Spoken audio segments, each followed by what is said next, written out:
Tak terekspose, diam-diam ayah Ayu Ting Ting Abdul Rozak dilarikan ke rumah sakit, timbul benjolan. Ayu Ting Ting beberkan penyakit yang diderita ayah Ojak pasca operasi beberapa hari lalu. Melalui kanal YouTube-nya, Ayu Ting Ting mengungkapkan penyakit yang dialami ayah Ojak. Ayah Ojak sudah merencanakan operasi tersebut sebelum mereka menjalankan ibadah umroh. Namun, ayah Ojak hanya melakukan operasi kecil untuk meminimalisir kesehatan tubuhnya menjadi turun.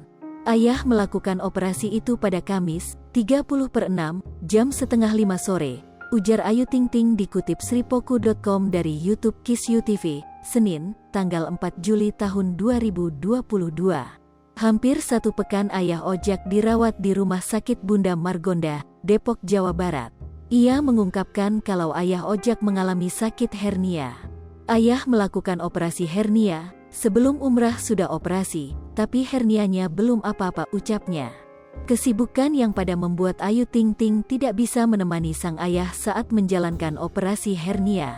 Aku gak bisa nemenin, karena dituntut untuk kerja, jelasnya. Kalau enggak nanti siapa yang bayar rumah sakit, lanutnya. Penyakit hernia yang diderita ayah Ojak lebih dikenal dengan nama turun brok. Hernia ini terjadi ketika organ dalam tubuh menekan dan keluar melalui jaringan otot atau jaringan ikat yang lemah. Kondisi ini berakibat timbulnya tonjolan atau benjolan di sekitar area perut hingga pinggul. Benjolan tersebut bisa tidak terasa saat tubuh berbabaring, dan akan muncul ketika batuk atau mengejan. Gejala utama munculnya hernia tentunya terdapat benjolan yang membuat tidak nyaman di sekitar area perut ke bawah. Rasa berat di perut yang terkadang disertai dengan sembelit atau feses berdarah. Kondisi tersebut akan menyebabkan rasa nyeri pada area benjolan ketika mengangkat atau membawa beban berat, serta membungkuk.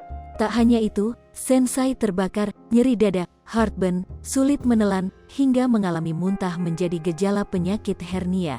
Oleh karena itu, bila sudah memiliki gejala penyakit yang sama dengan ayah Ojak bisa langsung mengecek ke dokter. Sehingga dapat dilakukan tindakan yang benar, dan jika memungkinkan bisa terjadi operasi seperti yang dialami ayah Ayu Ting Ting. Sripoku TV, jangan lupa komen, like, dan subscribe, serta tonton terus berita-berita terupdate lainnya ya.